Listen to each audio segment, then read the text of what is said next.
Ryan B here with Underground Reptiles. Welcome to my gecko room.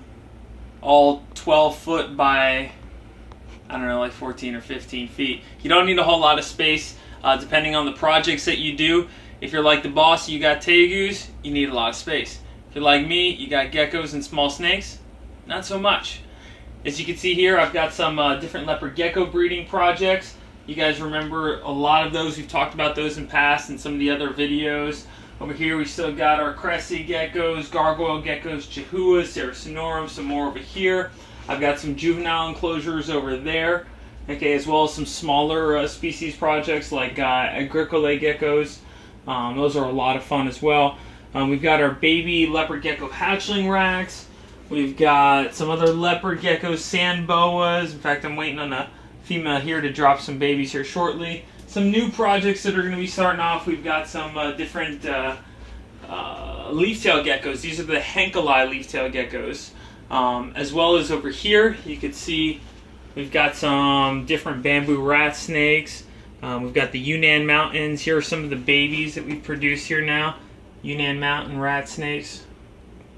As well as some of our other hatchlings, gargoyles, cresteds, Leachianus geckos. And one of the reasons why we're doing the video now, you guys have already seen the room. I'm just giving you kind of a recap, and excuse the mess because we've got some cleaning going on, but also wanted to show you some of the fruits of our labor.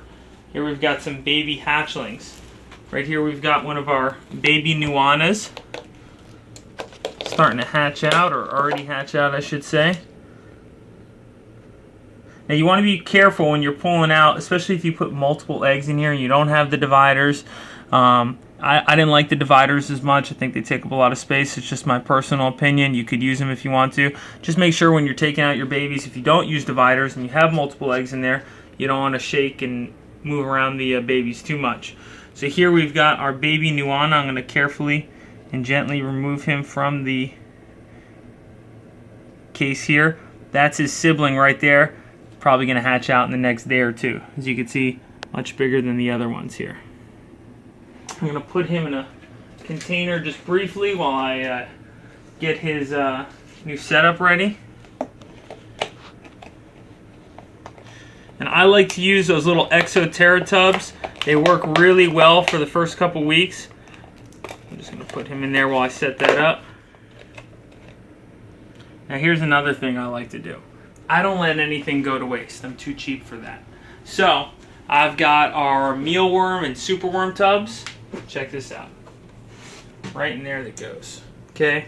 Besides leftover greens or veggies, I always throw these in there. As you can see, they make a meal out of them.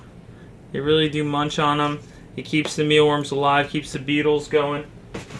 I use it in my superworm bins over there. You can see that there. I let nothing go to waste. Don't let anything go to waste. You won't make money if you do that. Also, as you can see here, another one of our projects, our Crested Geckos. Again, you want to make sure that he doesn't kick around the other eggs too much. There it is. Bon appetit. Little baby Crested Gecko. Now, I already actually have a hatchling container. Look at that. Beautiful little Crested Gecko. Already got one here. I'm just going to place him in there real quick. And one of the things I also recommend doing, if you've got multiple sizes of different like hatchlings, you want to make sure that you've got multiple containers to put those hatchlings in. You don't want a bigger hatchling or a bigger baby beating up on a little hatchling. As you can see here, a perfect example. I've got a bigger baby gargoyle gecko in that container. I've got some smaller baby gargoyle geckos in there. Guys, again, thank you so much for making us successful in what we do and what we love. We really appreciate it. I hope you guys enjoyed this quick little tour, and have a blessed week, have a blessed breeding experience, whatever you do. Just, I don't say ooh, so it doesn't sound right, so whatever, bye.